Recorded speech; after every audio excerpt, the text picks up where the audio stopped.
Okay, I think we are on. So, good evening, everyone in the chat. And we've got James, Max, Dan, Bert Macklin, FBI, excellent. Uh, Rob's in there, lovely. Dr. Crushy, excellent. This is great. Thanks for joining us, guys. And hello to you three lovely boys as well. Let's crack straight on with the show. I think we don't need any more waffle.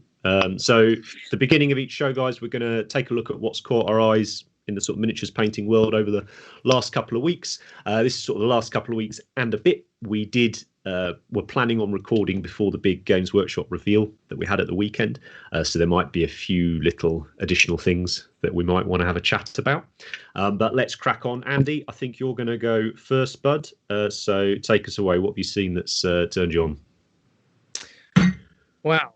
I've seen this, which is Michael Pazarski, which I'm sure is someone everyone's heard of. And I really like this one. I thought this was actually a special one for him.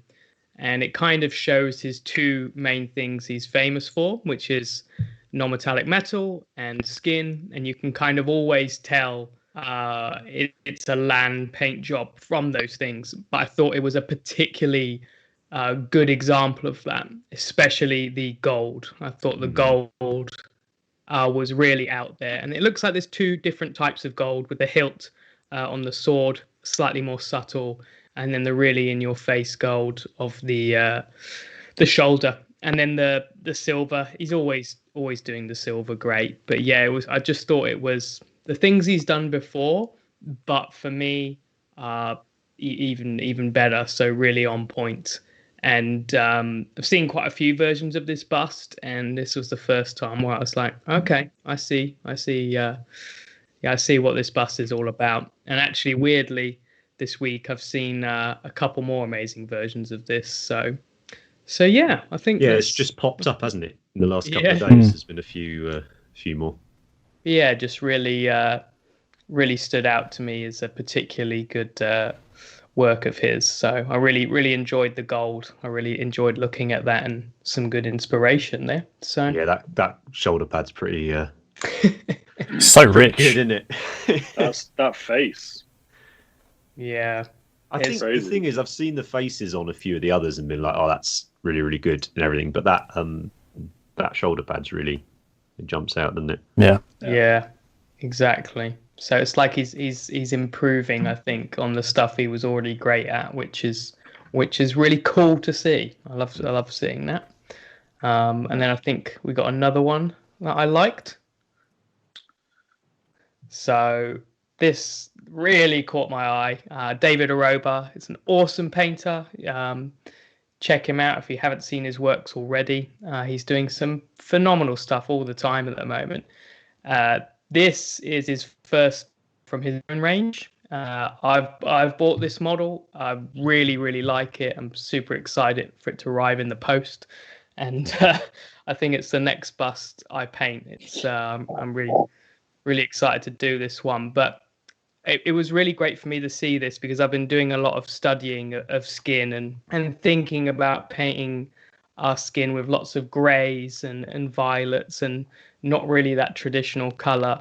And so to see this from David Aroba, for me, was really cool and inspirational. And I like how there's a lot of flesh, but it's not like cheesy, like sexy. I think it's the right look. She's not like overly pretty or anything like that, because this potentially could be a miniature I really dislike because of the amount of skin on show, but I just think it's super cool. Nice. It's always quite difficult to toe that line between showing a right amount of flesh, but also sometimes I think some models can get a little bit over the top or too like sexy in a way, if you know what I mean. Yeah, exactly. Like no sort of not classy anymore, you know. Yeah. But this one's cool, and it's based on the art of Brom, who's somebody who's really influential in the miniature world. A lot of people like Brom stuff. So what's that book you've got? Really cool. Yeah, the art of Brom. Oh, there we go. Yeah. So it's directly from one of his works, but David's just interpreted it super nicely. So yeah, really like that one. No, that's awesome. That's awesome. And I guess it's nice as well. You often bang on about Brom and David, so it's kind of nice for you to get a combo of those two. Thanks, mate. Rich, I think you're up next, bud. So how have you been? What have you seen? What's tickled your pickle? My pickle. I'm good. Evening, everybody. Thanks for joining us. A few things, actually. One of the things that's been nice to come out of a horrible situation that is lockdown. I think quite a few people are getting a bit of extra brush time. So my feed has been pretty chock with some great work, which is nice to see. Something that really caught my eye was the Space Wolf squad that you can see here by Panzertac. Doesn't have a massive following, but I love the work that he does. He's just finished this in a brilliant Tau kill team to go opposite each other, doing all the scenery for it as a project. This is Instagram, is it? Yeah. Yeah, on his Instagram, Panzertac. That's his handle on there, Panzertac. So give him a shout if you want to go see some awesome 40k miniatures. I just really liked it. I like the coherency. Space Wars is a funny thing for me. Like, I've probably painted 4 or 5 in 4 or 5 different color schemes. I never found one that I actually really liked, because I either went too grey and dull, too cartoony and blue. But I think he's just nailed it. I love the tone over, like how cold it is with the bases, the use of the color on the pads. The overall quality, I think, is great. And just like little conversions here and there, like the underslung grenade launcher on one of them has been remade. So it's not just the dinky thing sticking out the front of the gun. Cool. I love the spear he's got on the main dude. What's he using? Yeah. I don't know what it is, but they're just little conversions like that. Like, if you're doing something like a kill team, I think it's perfect. It's just small like bits that can really give your models a bit of life. So that's one of the things that's I've really, really enjoyed, amongst others. One of the things, obviously, after the preview on Saturday is everything is coming up vampires, which is a massive thumbs up from me. As me and Ellie have been playing a fair bit of Underworld of AOS, and been playing with my undead. So yeah, it's been really good. No, that's right, man. It's funny you say about the greys on the Space Wars. There's two Space Marine legions or chapters, whatever you want to call them, that have resulted in my paints getting a bit out of hand, and that's Space Wars and Alpha Legion. So consequently, I remember basically buying every grey from all the producers, and then every sort of turquoise color from every producer, and then and you can never quite get it how you want it. There's a few armies, isn't there, like that, where I think like Blood Angels, for instance, there's sort of an agreed red, just a bang red, right? Or clear. Yeah, that is the agreed red, right? Yeah. But like, I think you're right. Wolves, like Ultras, is often the same, isn't it? But like Wolves, it's often a different shade. Certainly in Heresy, I don't think I've ever seen a Sons of Horus army that's the same green, but sort of sea green color. It's funny, isn't it? And I mean, they don't really bother with the artwork either, do they? To be fair, they just do it what they think will look cool. It's always. I think Space Wars are difficult, man. I think sometimes they can just lean a bit too cartoony. I mean, they're 9-foot space barbarian Vikings, So they should be like dark and savage and pretty cool when you look at the representations of Vikings within artwork or TV shows and stuff like that.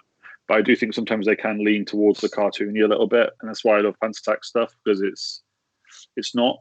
No, it's nice, man. There's a guy, Val Bjorn, VALBJORN on Instagram, does some fantastic green stuff work on Space Wars. I've been looking at him recently. I've been trying it out on some old Mechanica models to maybe do something with. But I feel like I should collect Space Wolves just because I look like I could be one. Beard needs to go more. Retired and sort of.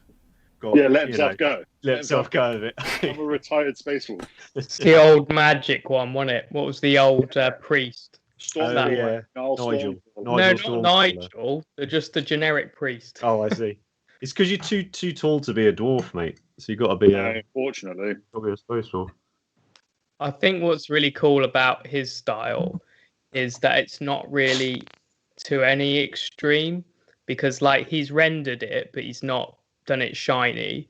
it's damaged, but it's not overly damaged. It's clean, but it's also gritty, and I think he's got like a wonderful balance, because they're really easy to look at, but they're not like bright blue edge highlight brand new. It's a real nice balance. It's like it's like grim dark but not lazy, you know. It's I think that's very good way of describing it. That's exactly how I'd want. To me, that's army painting, and I mean that as a compliment, not detrimentally. Like that, I think is a fantastic standard for army painting that he's got there. Like that looks cool, super close up on the screen, but I bet you it also looks great, 3 foot away on a board or whatever. About the feel's right, isn't it? And I think that's like what you were saying about you. There's not one tone, because it's the feel you want, and if you want it to be a bit more grim dark and evil feeling, you have to go those desaturated colors. You've got to have a duller yellow, and you've got to have a duller gray, not the powder blue. And it's the same colors, but you're just changing it to get the right feel and evoke the right thing. And I think that's what he's done so right. It's really cool. It's really cool. Is that Ragnar's body? Is it on the main dude? No, it's the Hathor battle leader. Oh right, okay. It's a really nice conversion, man. I really like it. I'm trying to figure out what he's done that spear with. But anyway, I'll go and look at that later. Nice. And was there anything else, Rich? Or no, that was sort of. I mean, other than the release at the weekend, seeing lots of nice new shiny stuff coming for our armies, which is good. That's awesome. Cool, man. Well, I suppose my pick was sorted from the weekend, but it was earlier in the week when we saw a few of those fuzzy elf picks that the Warhammer community team then jumped on, putting some decent pictures out of. I never thought I'd pick an elf as my first thing that's caught my eye, or maybe Happy over the last few weeks or anything. And elves is Andy's thing. Been influenced, particularly Lumineth. I'm really looking forward to. Go Cows. I hope you do that, army, mate. I really do. But it's here. I just think this that particularly Games Workshop, I think in Age of Sigmar have sort of pinned their colours to the wall. Age of Sigmar it's not the old world. It's long enough now that they don't need the old world to still draw people in, and it's developing its own look and its own aesthetic. And if I wanted to introduce someone to Age of Sigmar, what do I show them to instantly make them go, oh, okay, yeah, I get it? And it would be things like the Caradron Overlord ships, the Ideneth turtle, things like that, just really messed up fantasy stuff. And then this guy or girl, I don't think there's anything I'd change on this model. I don't want it, and I'm not going to paint it. And I've no intentions of buying any Lumineth, and I don't necessarily like the whole Lumineth range. But this model, I just think's pretty flawless objectively for me. So subjectively, objectively, whatever we call it. There's just nothing I think that they should have done differently.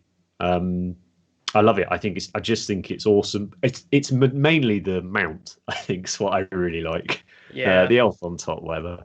The elf on top does look a little bit like the old 5th edition Warhammer Fantasy elf hero, which was a great model anyway.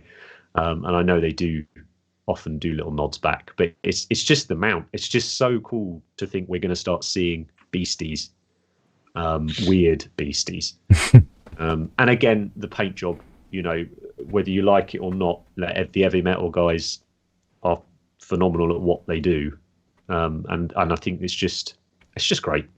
It's just great, even though it's an elf. Yeah, I think it's really important that Age of Sigmar gets its own identity, and it's been both annoying but also cool for me to see like the kind of the hate and the divided opinions, but I like that because it's different, and that's what I want to see. Like, I love a standard classic high elf, normal elf on a normal horse, but it's been done, and although we'd be like, oh, that's like a perfect version of the old stuff we like, it's more enjoyable for me to be surprised And this model I want so much. It's just great. And I think it's cool that they're trying stuff different. I know the kangaroos divided so many people, but I've got a unit of horses. Like, let's go kangaroos. It's new. That's cool. So, myself and Rich talked a lot about, we like how they're going really high fantasy as opposed to kind of run of the mill, and that's cool. Medieval Europe or Tolkien light, isn't it? That was always the oldest step, which I adore. Don't get me wrong, but yeah, same. You want something new from it, and for someone myself, I've got fairly narrow exposure or level of interest in fantasy and sci-fi. It's largely down to the Games Workshop universes is what I enjoy.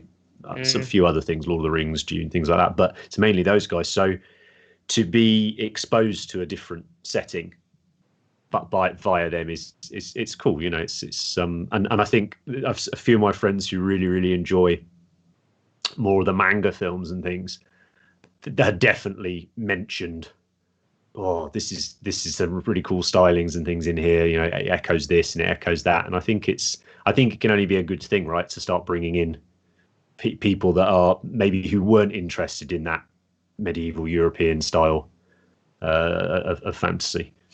So yeah, big fan, big fan. And lastly, Matt, it's you. What have you seen in the last couple of weeks then? Been all these sort of loads of them have popped up recently on Instagram. I think a lot of people have finished painting them now, and there's just so many people that I just finished them, and I just saw this one a couple of days ago, and it's just so cool. It's the not a squig hopper. Yeah. And you got all the little moon crayon grot sort of stuff on it, and just so expressive in the face, and the skin tones that the Sergio's got out of it is just awesome. Yeah, definitely. And this is Lucas Pina sculpt. Yeah. This is pretty insane, isn't it? Yeah, I'm gutted I didn't know about it before they weren't available anymore. Yeah, that's the thing, right? So Lucas does a pre-order effectively, right? He says, "Here's my new sculpt. Order before this date. That's how many I'm casting." Yeah, done, right? So I missed out on this one, but hopefully the next one. I just get every one he does in case you want it later. Yeah. Even if I'm like, I don't want that, you've got 48 hours to get it, so I just get it. Like, you just get it. Yeah. But it's the faces he does, man. Like, I know it's a goblin, but it's still his faces, isn't it? You can still see his old witches in there. You can see the gnomes, all those sorts of things. It's the wrinkles, right? And the just the shape of the hand, like the bend of the wrist, and he's just amazing, and a real example of why traditional sculpting has a long has longevity. I love the way he's managed to get the hands, like it's actually grabbing onto the folds in the squig, like he's actually holding onto that thing for dear life. The bullsaurus. Yeah, not squig. The not squig bullsaurus. I suppose it's just so fun as well. Yeah, like, it's just such a fun. We said about it a little bit last episode about how sometimes there's space just for how fun things are, and yeah, I think it's amazing. It's great. Yeah, perfect. I think that's your one. So it was a nice one to check out. I think this Andy's recently done a tutorial on this model for our patron, for Cult Paint Patron, and he mentioned before doing that exactly what you just said then, Andy, that you've collected loads of these Lucas Pina sculpts. Why haven't you painted any of them yet? And that sort of led on to the idea for the main topic for today's show, which I think has ended up actually spawning probably a few shows worth of things to dig into. But it was largely to do with this idea of the intimidation factor, the fear factor that can sort of kill a project before it started. whether that's it's a new army and you're overwhelmed because you bought it all and built it and you don't know what to do, whether it's a competition piece and you're doubting your skills or things like that. A character model, am I up to it? Limited edition models, I don't want to ruin it. Should I keep it in the box? And all these things that you read about. So I think it's something we wanted to have a chat about. And it's also something we threw out to the Co-op Paint patrons just to get their take on what things intimidate them or what things can stop them doing a project. We've got a heap of questions to get through, so we'll do our best to get through them in this main section. I have saved a few of them for a different show because I think there's a slightly different take as opposed to intimidation or fear. I think there's sometimes analysis paralysis. I quite like that phrase, so I think that maybe is another thing we can talk about. But if you boys are right, I think we'll just crack straight into the questions. Yep, sounds good. So Rich, I think you were going to take this one. This is from Matthew. I get intimidated by models with many separate bits and small details, something like Mortarion for 40k or the Triumph of St. Catherine, which is that Sisters of Battle procession thing. I feel like I'm going to miss something. How do you prep or plan for this? So for me, when doing a model like that, I initially think about what it is I want to achieve with the model is a big part of it. So if I want to paint something to the highest level that I can and really push myself, will potentially change how I paint it to if I, for instance, just wanted to paint something and I wanted to create quite a good theme or have it tell a story. In that, if I was aiming for a competition piece, then general rule of thumb for me is I would want every element of it to be painted to the same quality, which for me personally does involve sub-assemblies. So it would involve, for me, building the model essentially as it would look and then almost taking it apart so that you can then sub-assembly paint those individual bits. But it's an interesting one because it's something that I have, my opinion on it has changed over time. So when I initially started painting competition pieces, etc., I would almost paint an entire mini individually in like bits and then put it together afterwards, so that I made sure that I could get to all those different areas. Whereas now, after speaking to different painters that I like really admire, I feel like Mark Maskelyne, for instance, fully builds pretty much everything that he paints all in one go because that helps him dictate where the light is. So I think it's something that you can do multiple different ways. Personally, for me, if it's something that I was going to paint that was very complicated, that I was going to paint to a very high level, I would still sub-assembly it, but I would build it together first. Take multiple photos of it, for instance, so that you know exactly where things sit, different angles, where light's going to be. Or if you were going to be using an airbrush, for instance, you would build it, maybe do some of the airbrush working, and then take it to pieces again. So you've got those base colors and you know where your lights are going to hit. So what do you use with that? Blue tack? Super glue? Yeah, blue tack normally. Yeah, you either tack it together, or if you put a tiny little bit of blue tack in, you can take it up a little bit of super glue. You can pull it apart again afterwards. It depends on the model as well. So someone like Mortarion, I would do sort of wings separately, base separately, but I'd probably keep all of his armor in one piece because that for me is that's the showstopper. That's what I want everyone to look at. So that bit I would paint together. Various reasons why, like, I have had some horror stories where I've painted something that I thought was the best thing I've ever painted. It's in 4 or 5 different pieces. And then when I went to put them together, I either covered it in glue, stuck my fingers to it, it was a bit of freehand or whatever, and I just ruined it. I've ruined models that I loved by trying to put it together afterwards. But then alternatively, I've painted something, built it to paint it all in one go and been like, and then I've realized there's no physical way that I can get to a certain area of it to get it to the level that I wanted it to. So it is unfortunately very much swings and roundabouts. It does take a lot of practice. But I would still, if I was, say, for instance, going to be painting something for a competition tomorrow, I would still sub-assemble it. But I would probably go for slightly bigger sub-assemblies than I used to. I wouldn't take it to pieces. What do you guys think about it? So with that, I mean, you obviously, those you guys that don't know, Rich is the head of our commissions studio, does the majority of the stuff that comes out of the studio. I've been doing some for us recently as well. With, as opposed to sort of sub-assemblies and things on a large model, something like Triumph of St. Catherine, that's not necessarily a large model, right? It's just lots of models on a base.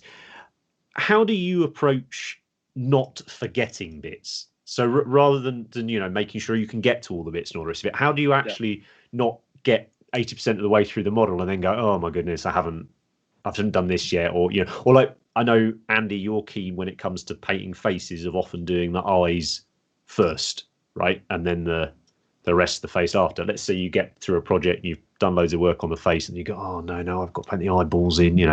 What's your method for that? Is it a case of literally planning it down, writing it out, checking things off? Is it, I mean, for me, I try to use fewer paints. So I will try to use a color on lots of different areas, and that will sort of keep me clued in with what's going on. So I'm checking the whole model all the way around with a color rather than checking for individual pieces. What's your approach for that? Rich? Sorry. Me? Oh, sorry. Sorry, man. I was just mentioning your eye thing. No, that's fine. So I do various things. I have done it before, where I go around with a color and make sure that I've checked off everything. One really big thing for me is my sort of painting peers. So like, if you're staring at a model for 2 or 3 weeks over and over and over again, inevitably just by the fact that that's one of the only things you're looking at, you might not need to see something that someone with fresh eyes will particularly see.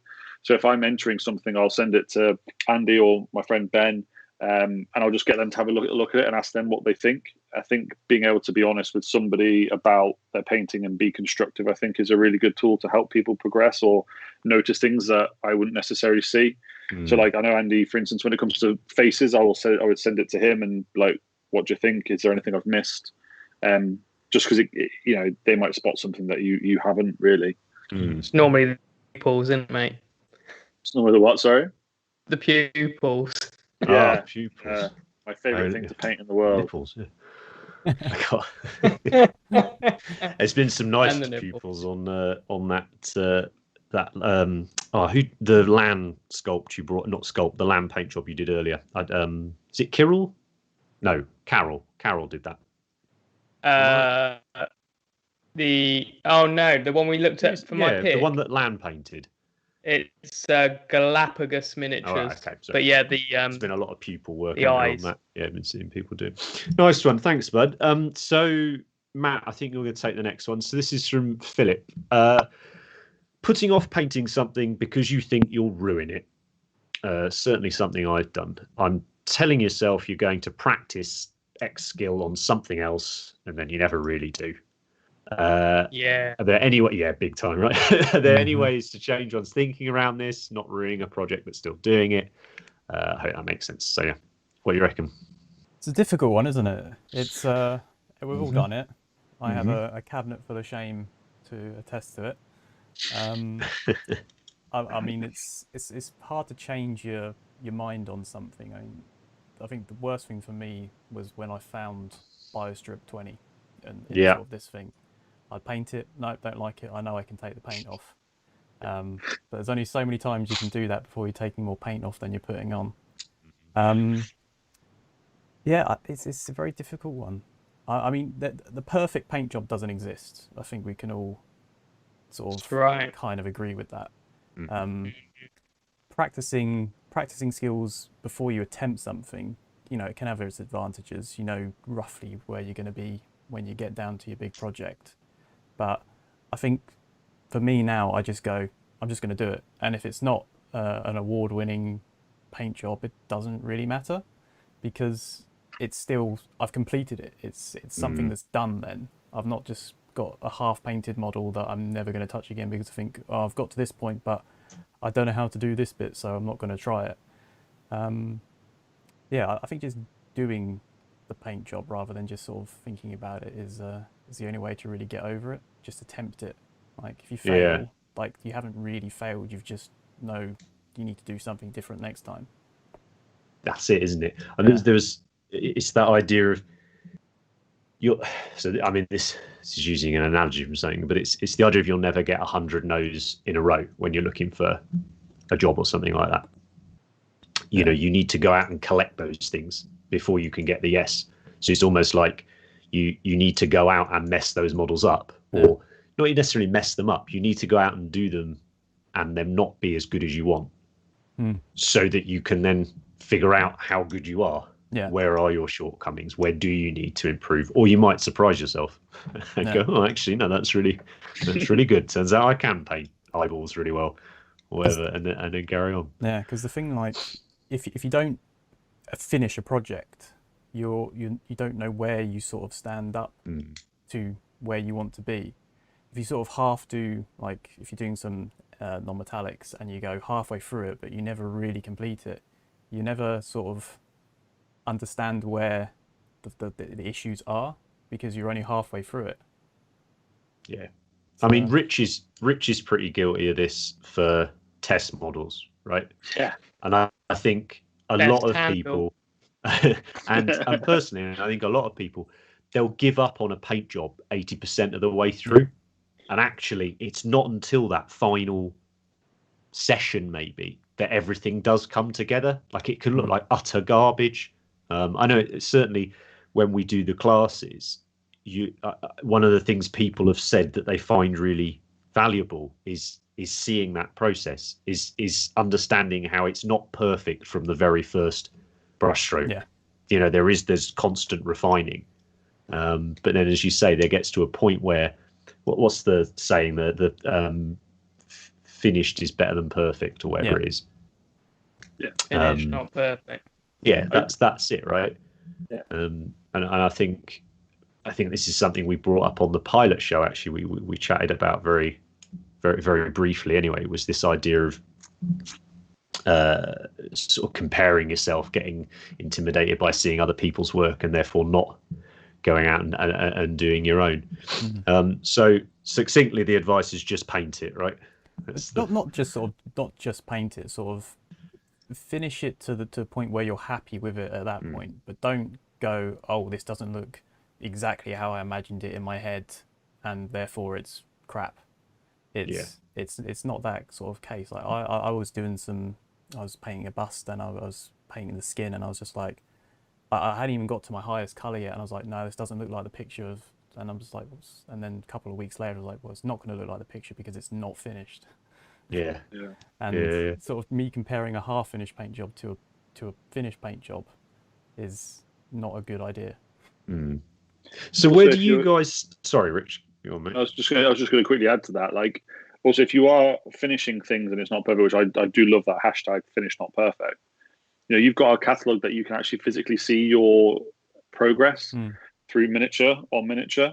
So I always keep around a few miniatures that I've painted from a few years back, just to see the way that I've progressed in those few years. If you stripped everything or got rid of everything, you would probably feel like you were exactly in the same place that you were a couple of years ago, because you've never seen the fruits of the labor. So keeping models that maybe it's not your best model, maybe you don't love it, maybe you don't even like it that much anymore, but I would always keep it around or even photos of it around as a reminder of something that you tried. So then when you tried it again, you can sort of compare it against it and see where you are. You're also you're stopping yourself getting the opportunity for feedback. And if there's like a particular area that you're worried about, like skin, there's so many ways to get feedback. Like you can pay for it. You can just post it in a forum or a Facebook group and ask for it directly. And until you've painted it, you can't get any feedback. And there might actually be just one, maybe really simple thing to resolve it, like your paint's too diluted is one that keeps coming up for me with people recently. So I think you can't deny yourself that feedback. So if you're not trying, you're never going to be able to get help. And actually, if you paint it once and somebody helps you with the things that you need to work on, that could be what you need to get to where you want to be. Yeah, for sure. That's a nice one. That I think you're taking the next question as well, Matt. So sorry, throwing you straight back in. This one's from Ali. The model that's intimidating me the most is Sanguinius and his display base. The thought of trying to nail all the NMM and not messing it up, and also picking the right colours for the demon to contrast Sanguinius, but also not to look out of place, can be very intimidating. So this is, I guess, that analysis paralysis thing, right? mentioned earlier. Yeah. I mean, it's a massive model. It's Yeah. it's not a model that you would perhaps want to try to learn NMM on. It's there's a lot of surfaces on that. There's a lot of detail. There's a lot of filigree, and just it's a big model. I mean, I have it sat in my cabinet, and it's still just built because I haven't got the courage to face it at the moment. I started building it at the start of lockdown, and I haven't touched it since. It's I mean, non-metallics is one of the banes for me. I struggle quite a lot to imagine the light sources, where they're coming from, where to go up to in the highlights. It's a difficult one. I mean, I went on when we was on the non-metallic course in last March. That kind of opened my eyes a bit to, but you put big light sources on and then refine them down, which is quite a nice way to look at it, because I always was going big shadows to smaller light sources and then going, well, it's too small now, but I can't make it any bigger. Sort of picking like a nice contrast to the Sanguinius model. It kind of depends on the color of gold, I'd say. Like if you've got quite a nice rich gold, you may want a less rich demon to kind of contrast those two models against each other. But if you've got a very dull gold, you might want a very rich demon. But I'd probably finish painting one first and then maybe look at the other one and try to contrast that later. Yeah. So that's interesting. So rather than planning the entire thing out to begin with, just get the gold how you want it, and then worry, because I mean that's not going to happen overnight, is it? No, that's going to be a long process. And then worry about that later. And also, I mean, let's be fair. Like, it's a diorama. It's that's a serious piece to paint, right? I think that the Primark models from Forge World have generally got more and more elaborate as it has gone on, right? Although the lion was quite nice. Of course, got a little bit simpler. But I think Sanguinius is certainly probably him and Magnus, maybe the two busiest Primark models, just with things going on. Have you done a Sanguinius, Andy, or not? I've got one the other day, so came in the post. Here we are. But I need a break from gold. Fair. And there is a huge amount of detail on that model. It's a very, very busy model. Yeah. It's a scary one. I can definitely see why people are intimidated, because for many people it's an important model as well. We just always grew up wanting a Sanguinius to exist, and then it does. So then it's kind of like, I want this to be good. But the thing is, I know it's not a cheap model. It's like 80 quid, but you can do another one day. So just, start it, paint it, and maybe in 2 years' time, if it's like your favorite model, like you love Blood Angels, just do another one. I don't see anything wrong with that. Like, I probably wouldn't do another model I've done again, but something like Magnus I would actually do again, even though I did it 2 years ago. I would do Magnus again because he's my favorite Primark model. So I think it goes back to, again, not striving to have the most absolute perfect model first time around, because it's not going to happen like the way you want it to happen. Accept, you just kind of have to like let the model be how it's going to be. It's always going to have some bits that you don't like and some bits that you do like. I think if you ask any award-winning painter what bit of the model don't you like, they'll find a bit that they don't like. Yeah, I think it's definitely acceptance, because if you don't, then you're kind of destined for unhappiness, really. And it's something that I have to deal with everything in life.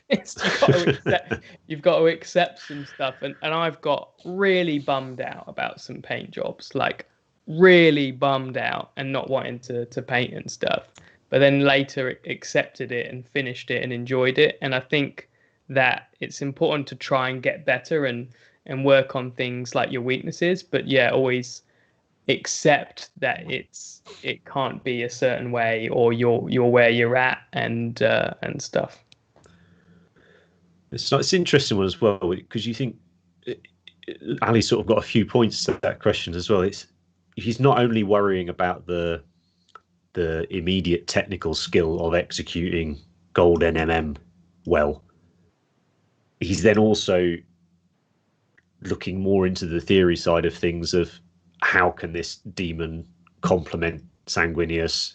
So before he's even thinking about painting it, he's there's an additional layer of things to consider. And I would say one thing we wanted to do with Cult of Paint was be this thing that we always wanted when we started painting, which was this resource, or these people, or this community that we could reach out to for help, for support, for guidance, and that type of thing. And I do think maybe trying to go into Sanguinius on your own, might not necessarily be that good an idea.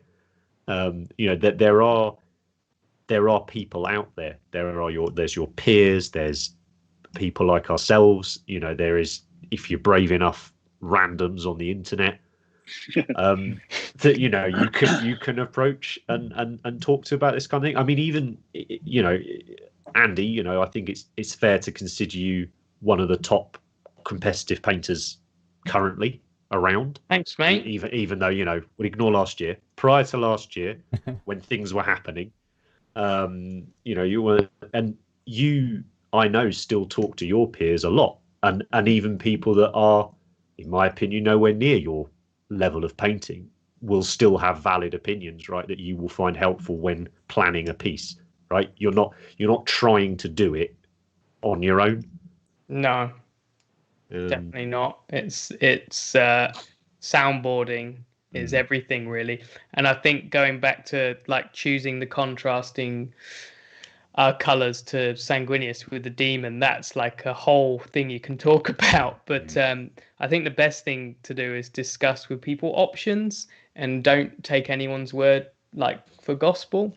Yeah, and especially if they tell you more contrast is good, right? More is more. More is more, right?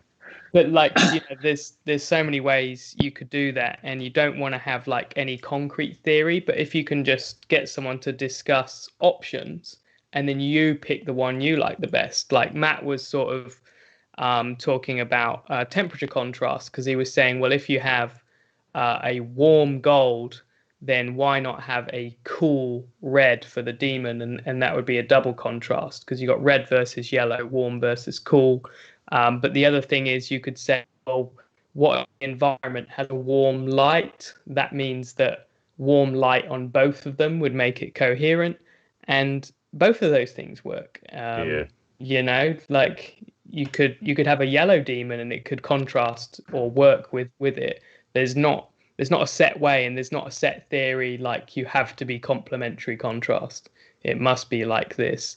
But just talk to people, and every opinion you get is an option, and then you weigh up what you think you like the best. And for me, I always look at the art books and stuff to see colors I like, and I go, oh, I like that red, that's pleasant to my eyes, let's see how I can recreate that. But you're only painting minis for you, so you have to find a look that you like, and you're going to be happy with that Sanguinius. So listen to other people's opinions, but just think of them as one possible road to go down. And that's the same with all color theory. Color theory is not concrete, and people get too bogged down and lost in it when it's just an idea, isn't it, really? No, too right. That's a whole other couple of shows in that, I think, including some salty ones.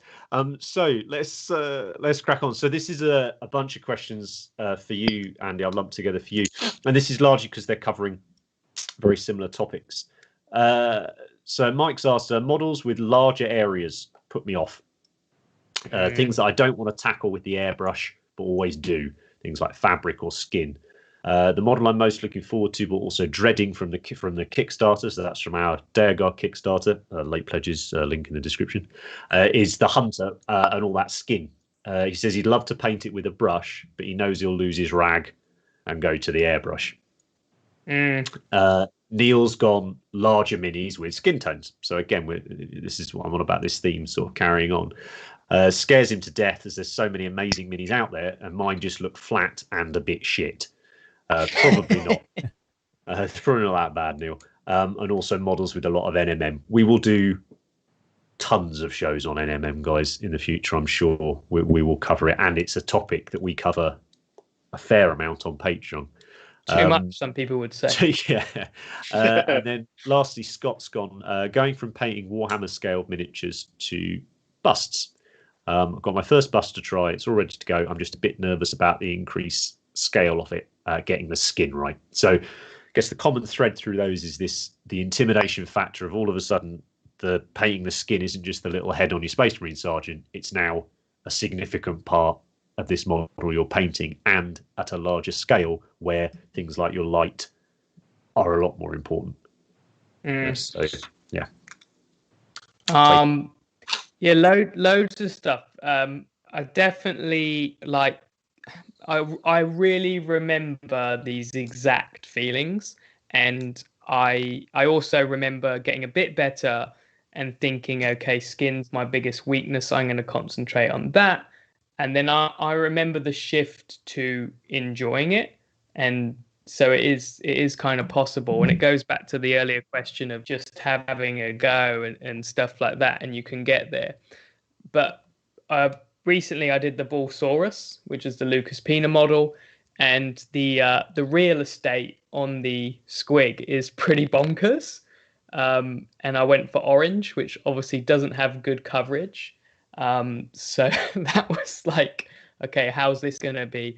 And even though I felt that way anyway, I surprised myself how if I diluted the paint nicely and I took my time, it didn't matter at any mistakes I made on it, because the paint was I would just go over it, and any kind of mistakes or colors just added to it and the layers.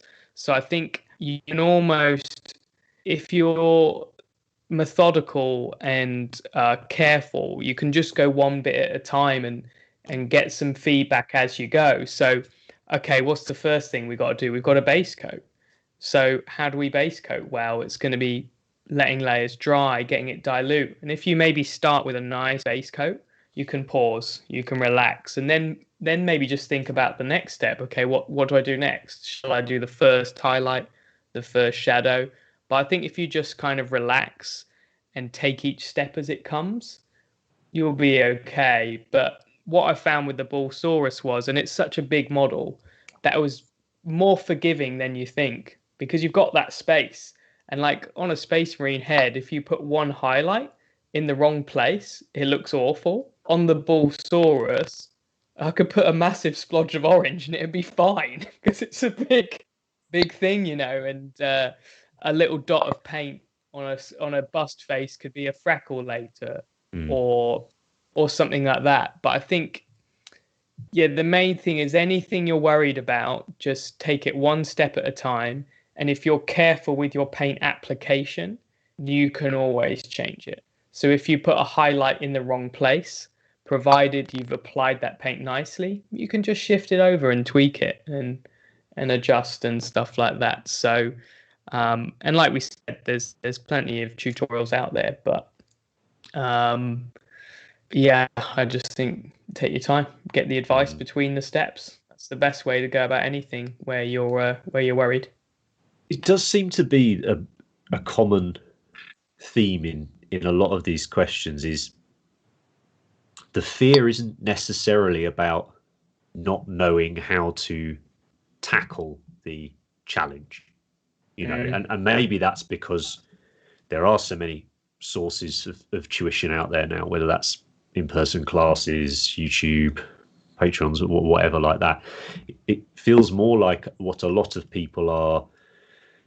stopping a lot of people is this fear of failure.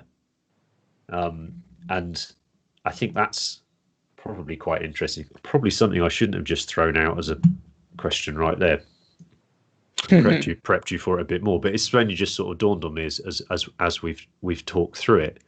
But I do think it's that fear of the unknown, isn't it? Fear of the unknown, fear of failure, particularly with big models. Now, when it comes to these larger scale models, I have seen 1,000 Space Marines that are not painted to my taste, or could have been, in my opinion, painted better. And I've seen tons that I think are incredible. But the vast majority of times that I see a bust or a large scale miniature, they're often painted to, showcase a multiple award winning standards. Where are those people to pitch yourself against, to give yourself an idea of, that those people that's not their first bust, right? It's probably not their first bust. It's probably not their first 54mm or 75mm model. So I think that fear of failure is definitely a thing in there, and I do wonder if it is exaggerated or exacerbated in the larger scale minis world. So let's have a look at resources. And so where would you recommend going then, Andy, to have a look at? Let's talk about skin, because that was in all three questions. Where would you recommend going and looking at how people are painting skin on these larger miniatures? Is it Instagram? Are there other resources? What should they be searching? What's because I would guess your feed in particular, or your collection of outlets in particular, you've got a lot of these larger scale miniatures in, right?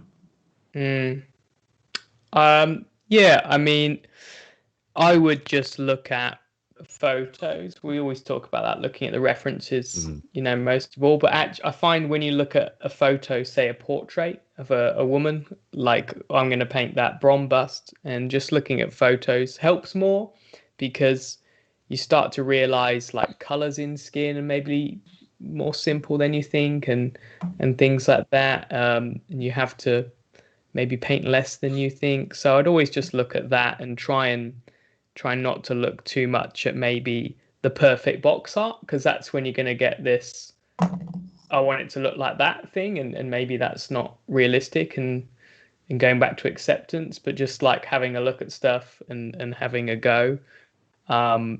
But then again, there's certain artists where you can look at their paint jobs, and really, if you just zoom in, you can analyze where highlights should be and learn from that, like Kirill Kniv, Mark Masklans. You can actually learn so much from just studying their faces, I think. And just like, where are the highlights going? I think that's the big thing on faces, is where do they go? And if you look at those painters, and you go, oh, didn't know the highlights went there, like in that crease of the eye or something. And then you can solidify that by going back to the portraits, and then you can have a go and start to work out the colors. So I'm the sort of person that learns from looking like that, like not necessarily from reading or listening, but just like really looking. So yeah, that's all I got to say on that. So no, that's interesting. Thanks. But what I was actually more getting at was, like, if I want to go and if I'm not sure how to paint a ultramarine space marine, I know where to go. Yeah, right. I can go on Instagram, I can go on Pinterest, I can go whatever.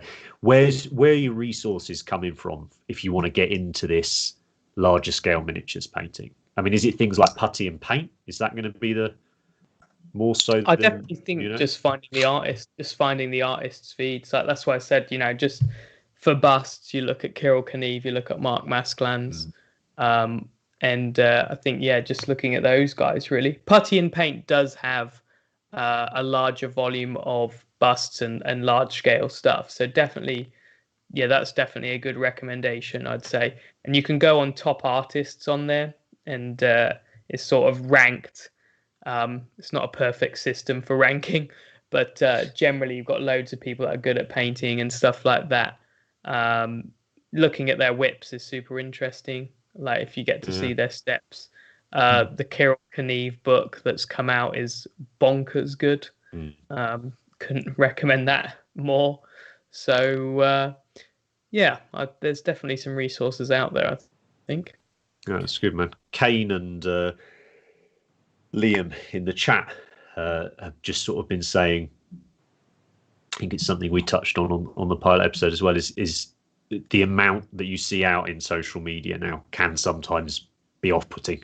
Like it can, it's too much. Stop. Yeah, it can sort of stop you in your tracks, especially if you're a newcomer and you see one of Kirill's busts, or one of your 54 miles. And that's sort of why I wanted to just dig a bit more as to where are some good places to go and see the rest of the larger scale miniatures painters. These guys that aren't necessarily the cream of the crop. Just to get more of an idea. I think with the social media stuff, it's almost not a fear of failure; it's a fear of comparison. You're comparing yourself to someone that has, decades on you. Like it's not a good fit. Like the social media has, it's brought the hobby to a lot of people now, but it can be not a great place to kind of get inspiration from on that sort of level. Like you're comparing yourself to someone that you really probably shouldn't be. Like it's nice to kind of get there and get the ideas and get the inspiration, but don't compare your skill level to theirs. It's be inspired, don't compare. Be realistic, basically, isn't it? I asked someone that recently, actually. I've sort of was helping someone out who was really new to the hobby. I said, "How long have you done the hobby for?" And they said, "Oh, 6 months." And I was like, "Wow, what's that like?" Like there's so much. When I started, there was a couple models in the cabinet and White Dwarf, and that was everything. And then what's it like starting this hobby where you can just put in hashtag Warhammer, see endless crazy good stuff? It's just I can't imagine, to be honest, being a brand new hobbyist. Like, is this the level that everyone's at? Intimidating. And the problem with that is also the better stuff gets the more likes, so that's what you're going to see more often. Right. Especially in feeds, you're always going to see the top cream of the crop rather than your average Joe. Now the flip side is there is more help than ever, and it's so easy to reach out. So I think if you're open, and it was what I was saying earlier about you have to paint something to get feedback. I think if you're like open to kind of talking to some people and getting that help, it's just so easy now. You can go on a Facebook group for busts and go, "Hey, this is my first go at a bust. What do you think?" And there'll be some people the same level that'll help out and stuff. So it's there's some negatives and some positives. So I think you gotta try and take the positive parts and get the feedback and get the help and try and relax and just get people to help you out, really. Yeah, spot on. And that last one's a very good point. Is we can only speak for ourselves, but I'm sure there's a lot of other people out there that feel the same way. We want people to be better painters. And that's not just from a selfish point of view, so that we get to see cool models, or from people to go, "Oh, your teaching was fantastic," and all the rest of it. There is a desire to see other people improving their painting. So we need people like Mike, Neil, Scott to ask about these things, right? It's no one's gonna be or anyone worth their salt is not going to be pissed off or angry at someone for asking for help, right? But particularly when you put yourselves out there as saying, "Well, that's what we want to do is help guide people," and whether that's with guiding them to a tutorial or actually giving direct advice or whatever. So I think what you're saying there, Andy, about reaching out and asking for advice to do with this stuff, is do it. If you go, "I've watched 20 tutorials on this skin and I just don't get it," then ask someone. You might ask 5 people and 4 of them might fob you off or do whatever, but someone will want to help you improve painting. That's how everybody got better.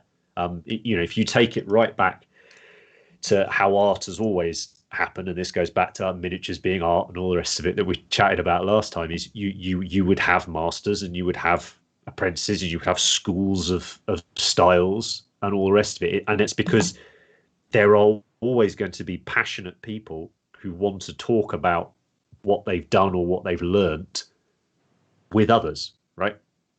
And I think it's just finding them. It's just fishing them out and finding the people that you can jive with and that are on your wavelength, and you go with it. So yeah, some good questions there. Thanks, mate. A bit simpler, a bit quicker. I think this one, Rich. Yeah. From, hello. 2 seconds. Go for it. Sorry, but where are we? Let's get them up. Right, this one's from Chris. This is, I'd love to get your thoughts or pointers on how to mass paint fantasy armies with large amounts of skin, like Chaos Marauders. Hopefully not those awful 20-year-old Games Workshop models, ogres, etc., and how you go about painting the arms. Faces, he said he finds okay, but he really struggles with painting muscles and whatnot.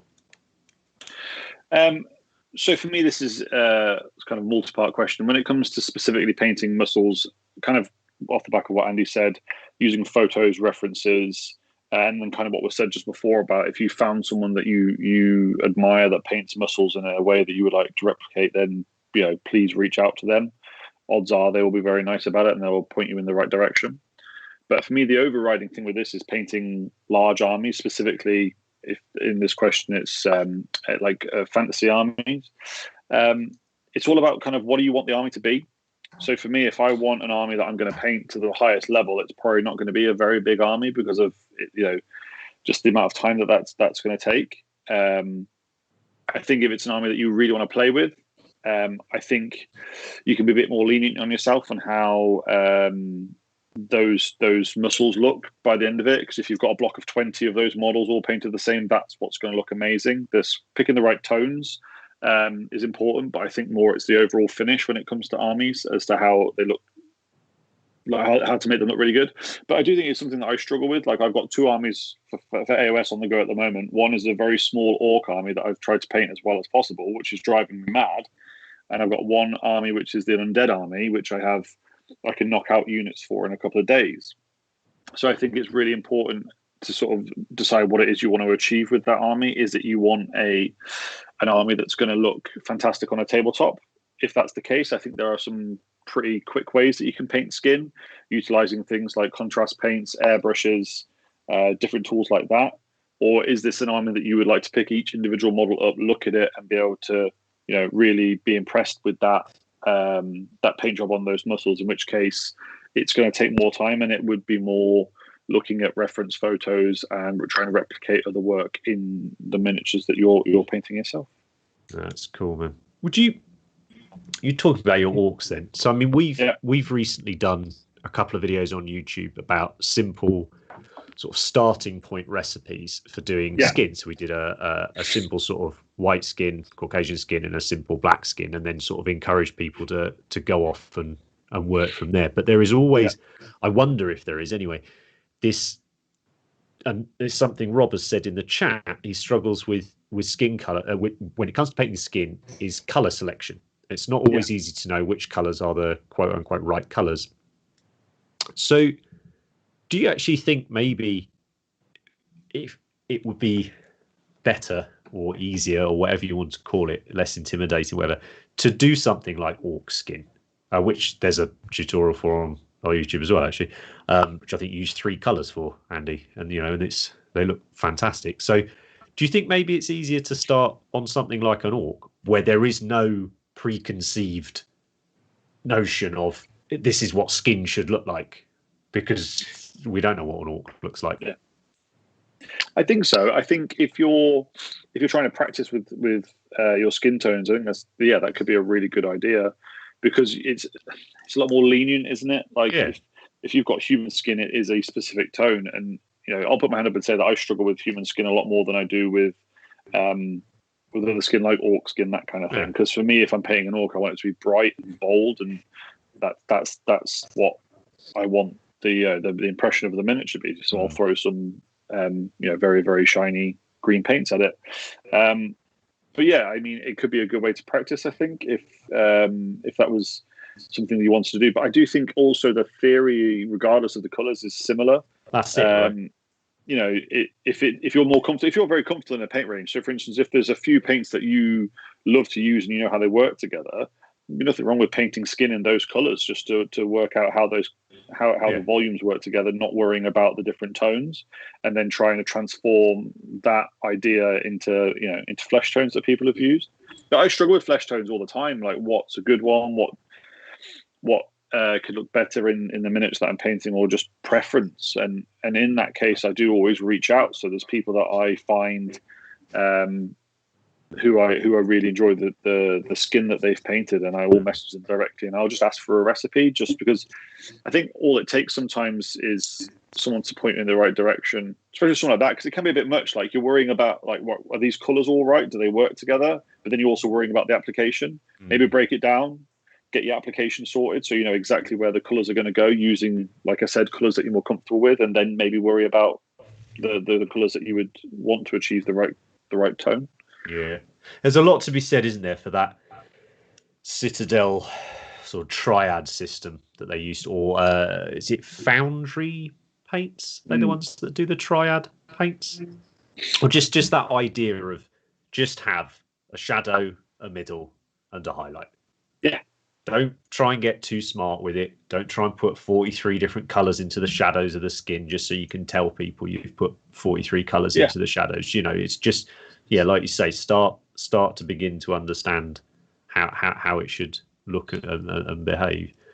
It's interesting. I think it's certainly I'm the flip side. I am looking forward to paint skin. I've all the times I've done it, I have always enjoyed doing it. I've not necessarily always been happy with the result, but it's if a model's got loads of skin on it, I will look forward to painting it.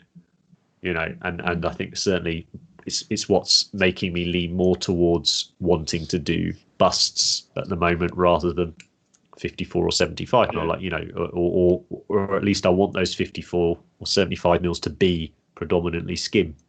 And I bet you by the time you've painted one or two of those, you'll be a hell of a lot more confident in painting skin. But to go back to the initial question about the army painting idea of it, it's keeping it simple, right? I think it's all about going, what do you want the army to be? Do you want it to be a display army? If you do, then you can put a lot of time into the theory of painting skin the right color tones. Yeah. If you want, I'd push back on that. I'd argue, look, if you painted a unit of 30 Chaos Marauders, big muscly Conan lads and ladies, if you paint those like individual display models with 40 different colors on each of them, you're screwed. You're screwed, right? But not only do you therefore going to have to paint every other part of that miniature to the same level, right? Or it's going to look wonky, but it will look messy, in my opinion. It will look too busy. It will be distracting almost to look at it. So I think there's still that. I think with army painting, you and me talk about army painting a lot. It's something we both enjoy doing and want to do more of and talk to people about, and all the rest of it. It's distilling it down, isn't it, to getting it as simple as you possibly can. And you almost do an awful lot of the work on making an army look good before you put any paint on it. Yeah. You know, it's planning, it's picking the colours, it's, you know, that side of it, the application of what am I going to accentuate, what am I going to get away with doing, you know, maybe 2 paints and done kind of thing. I don't know. I mean, one of the things I found is when I was painting an army and I wanted it to look really good, I would paint maybe more than I should have, and I'd be looking at it when it's here, and that model would look really good. I'd be really happy with it, and then I'd have one that maybe I wasn't particularly happy with. But if you're looking at them 2 feet away on a board, you are not going to be able to tell the difference. Yeah. You know, you will have to pick that model up to look at it to see if you've spent an extra 4 hours on that skill and put an extra 3 or 4 paints into it from 2 feet away, that you're not going to be able to tell if that's the case or not. Yeah. So I think it's just, it's worth bearing in mind, I think. That's nice, man. That's a good question. I like that. Thanks. Yeah, Chris, really good. Bringing that one. excuse me, I think we'll do the final question to wrap this section up. This is from Michael. I bought Brest the Barbarian from Black Sun Miniatures a while ago, but except for a base coat and some initial airbrush work, it's just sat there as I haven't felt good enough to do it. To counter that, I've purchased a load more expensive busts so he doesn't feel so special. Right, so yeah, it's interesting. He's my next mini, and I'm feeling good except for the NMM, which I screwed up last time. I say, don't worry, NMM, jump on the Patreon. We already are, so you'll be fine, Michael. So I guess just some thoughts on not trying things on major items and practicing versus just going for it. I'm a just go for it person, but it doesn't always work out well. Some thoughts and experiences of painting a bit more freely and loosely rather than planning every detail for ages before starting. So I wanted to leave this one last because I felt like it actually encompassed quite a lot of the other questions. And I've took some notes as you guys have answered the other ones as we've gone through it. And correct me if I'm wrong here or add in what you want. But I sort of feel like there's been 3/4 answers that have actually covered all the questions. And I think this will apply to what Michael's saying as well, is firstly is just start painting it. The longer you put it off, the more intimidating it's going to get. You know, you're never going to be, you know, you're not going to psych yourself up, are you? I doubt it anyway. Finish it. Like, finish is better than perfect. Like Andy and Matt was saying earlier, if you finish it, you can ask for feedback. You can improve. You can get better. Not that you always need to improve or get better when you're painting models. You know, sometimes it's just nice to paint them. Andy, you said a few times this idea about be realistic about what you can achieve. Yeah, definitely. You know, Michael, will this be the best ever Brest the Barbarian that we'll ever see? Probably not. Does it matter? Definitely not. You know, what, maybe pick some things that you want to try and achieve on it. I'm not a fan. I don't adhere to the idea of the practice models. I don't like it. I think it's a waste of time. Just get on and do it. I think that's what works for me, I say.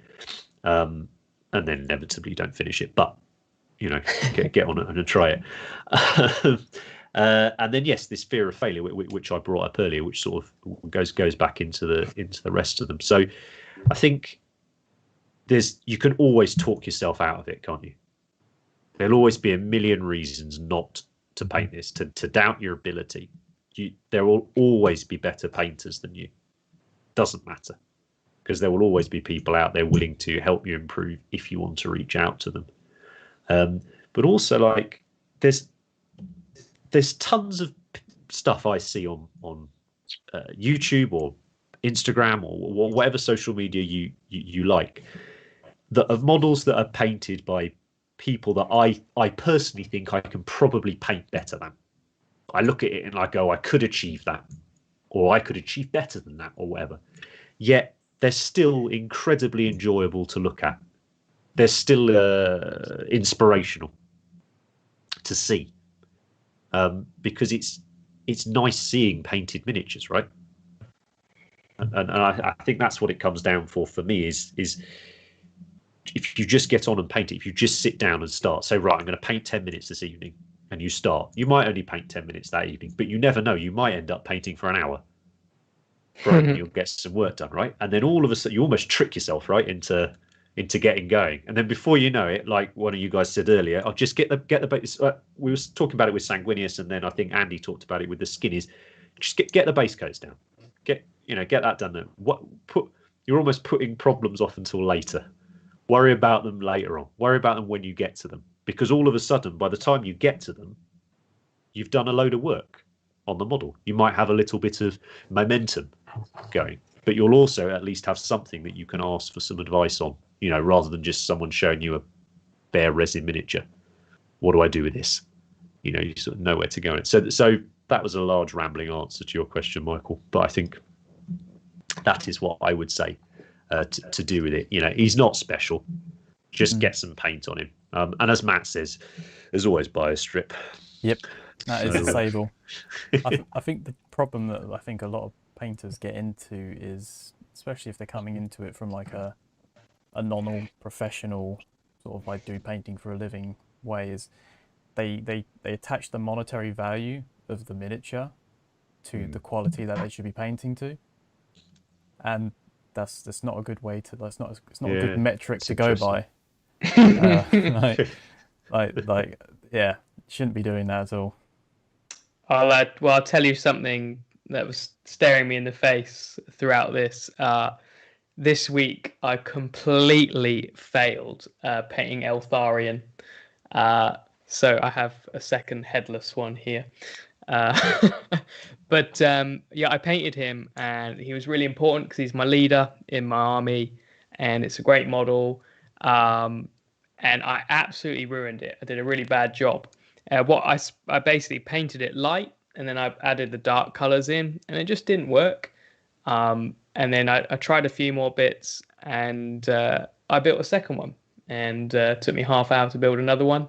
And on the second attempt, I got everything right. But it wasn't a big deal to start again. Like, I had a second one, so I could start a second one, but I could have stripped the first one. But I tried, and it completely went wrong. And then on that other attempt, it went really right, and I learned a few things about how paint behaves and stuff like that. So, but if you don't crack on, you don't learn anything, do you? So that's it. I feel like there's so many paint projects in my head that I have theoretically painted and failed, and I've never put paint on the model. You know, and you never know what it might have ended up being like. But anyway, this main topic's gone on plenty long enough. I think we'll try and keep the show on track. As I said, I was fairly sure there'd be more than one show's worth of content in there, so it might be something we circle back round to a little bit later on in some future episodes. What I wanted to do for this final section of the show, guys, is look at what you guys have been up to. So, Matt, I think you're going to take us through this final bit here, and I'll keep an eye on the chat for you. So everyone should be using the Paint Cultist hashtag, and we can find your stuff and pop it in episodes. And yeah, so I think on this one, we've got this one to begin with, which is Drax, I think it's called. I'm not sure. Is it Draxus? Yes, this is something we ran a paint along on the Patreon, the Cult of Draxus, I think you called it, Andy. And this was very much literally, we're going to paint this model start to finish. Was it about five episodes? Yeah, something like that. Episodes. And you can see in this slide here, John's literally sort of paint for paint copied what Andy was doing for the paint along. But there's a couple of slides later, there's another one, another Draxus model, isn't there? That gosh, I can't think of the name now. Sorry, that someone else has chosen. Thanks. That someone else has chosen to do in a completely different color scheme as well. You really enjoyed doing these, right? Like, it was a fun series to do on Patreon. I think that it's a cool model just because you got so many basic elements you find in all models. So it was like shiny armor, tick, cloth, tick, skull, skin, non-metallic silver and non-metallic gold, purity seals. Like, they come up on everything. So yeah, so many key skills. Wasn't a marine, and it wasn't this isn't a chapter color really, is it? A jade. It's not one of the main chapters, so doing that was cool. And you got a baby dragon, so yeah, really fantastic model. Actually, I loved it when I first saw it, so it was cool to do it. And I think it was nice to cover those core skills, and quite a weird experience to see people like copy what you do, to be honest. I think it was like the first model where people copied something from a tutorial I did, so that was kind of weird in a good way. No, really, it was nice, man. It was some good interactions. A few of the guys in the chat just saying that they really enjoyed that series. It's something me and Andy were chatting about wanting to do again soon. So if any of you guys in the chat or in the Patreon have got some ideas perhaps of what type of model or kangaroo, color schemes or whatever that you might fancy doing for the next one, let us know, and I think we'll tee it up for a month or two's time for sure. What was the next slide, Matt? Next slide was Scott's Primaris. Next chapter. Legion.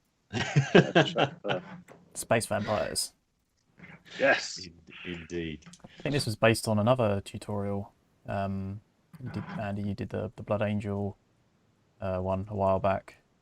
My last Space Marine, a long time ago now, 2019. Can you believe I've had this much time off Space Marines?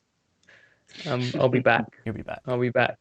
I've got a Marine in mind, and it will be a tutorial, and I can't decide on the chapter, so maybe we'll do a vote on that. But yes, Scott's done loads of cool Blood Angels in the past, so it was an honour to see him have a go at my sort of current liking of style of Blood Angels. So yeah, that's really cool. Cool to see. Great model. The power sword's really good. The lightning, I think's the best bit on the mini, actually. Nice. Is that the? It's quite a heavy conversion. This is it? Yeah. Yeah, there's bits of kit from everywhere. Yeah. Got a Death Isn't Watch the- cloak, right? Yeah. The Ultramarine sergeant that's walking forward. Yeah. The one from that magazine. Yeah. Yeah. As a core. Great model. Really good finish on it as well. I really like the base too. Great work. I believe he's working on a squad of them at some point. Nice. So Oh, gold. yeah, I think it's tried to replicate the 2017 bronze he got at GD, but with Primaris. Oh, That's nice. what I did. Nice. That's what I Has did. he been Yeah. up on the compendium yet or not, Matt? Yeah, a long time ago. Nice. Let's go check that out. That's Golden Demon Compendium. And yeah, That's really cool. awesome. He just needs to get it done. You're right. The base is wicked as well, isn't it? Actually, it's quite Lovely. Yeah. and that would be an interesting one to look at when you talk about types of contrast and how to tie it in. Nice. Dig that. I dig that. What's up next? So the next is another Drax. Here we go. Yes, this is the one that Craig was talking about. I loved that people chose to do different colours than what was on the tutorial. I think one thing we've always strived for when we've taught classes is we never wanted someone to go away from a class or a tutorial or whatever only knowing how to paint that one thing. You know, they come to class, they paint a red Space Marine. Now they can only ever paint a red Space Marine, and they go the next day. You get a call saying, "Oh, how do I paint a blue Space Marine?" You want to help people understand. You know, you don't just want them to parrot you. It's far too much of that, in my opinion, anyway, in the hobby. So you don't need to encourage any more of that. So yeah, it was nice, but also fair play to Rob and Craig for finishing them, which is what we've been talking about. I think in a lot of it, right? That's the coolest You know? thing, right? Yeah. I reckon there was at least 10. I think I saw properly done.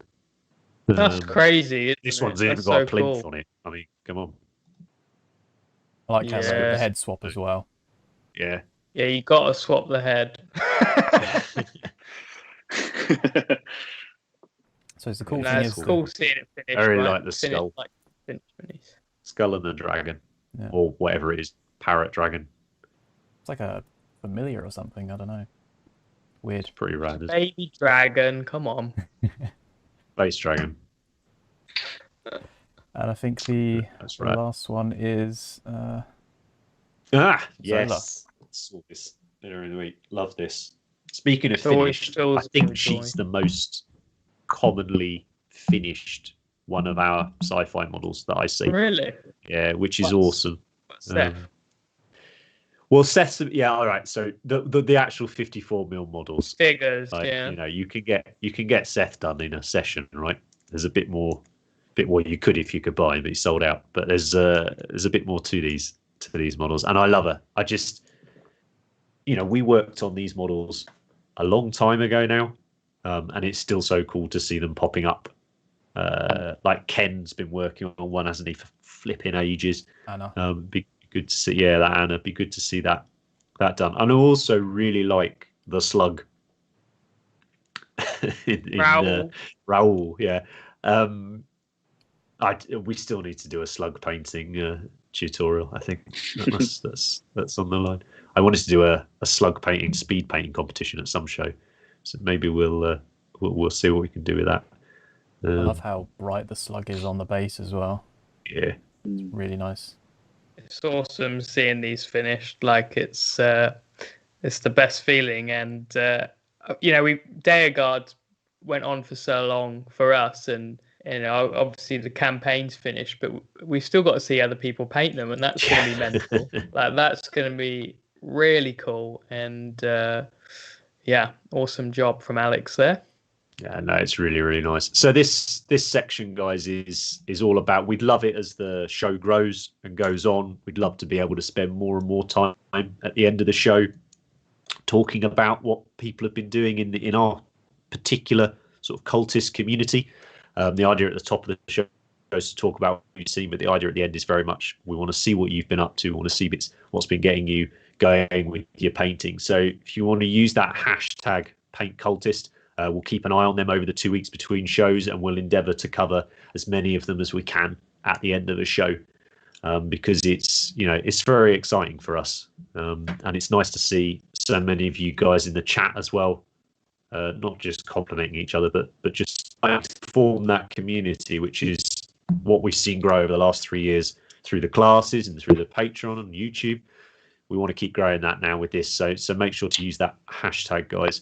But I think for the sake of keeping the show to 60 to 90 minutes each time, I think we're going to wrap up there, guys, if that's all right with you. So unless there's anything else you three wanted to say, thank you ever so much for answering those questions, chaps. It's very interesting to listen to. I rather selfishly just answered one at the end so I could sit and listen really to what you were to what you were saying on it. Yeah, basically, yeah. Just what you were saying was a good answer. Yeah. But it's something I think we've all struggled with, and I think probably still will struggle with, is that fear factor of starting the model. But there's definitely some nice ideas to at least give a go. I guess you can't mess it up till you start, right? That's what stops you. But yeah, thanks for joining us in the chat, those of you that have been watching this live. So guys, if you want to watch the show live and you want to interact with us, jump on the Patreon. We do the live stream to those guys before we put it out to the rest of the public on YouTube. So Rob, Kane, Craig, Gary's popped in there at the end, Michael, Dan, all you other guys, thanks ever so much for joining us. We'll see you in a couple of weeks' time, where we'll be talking about some topic we haven't decided yet. But it will be exactly the same format. So thanks a lot, Andy. Thanks a lot, Rich. Thanks a lot, Matt. And thanks to you guys in the chat. And we will see you next. Ciao.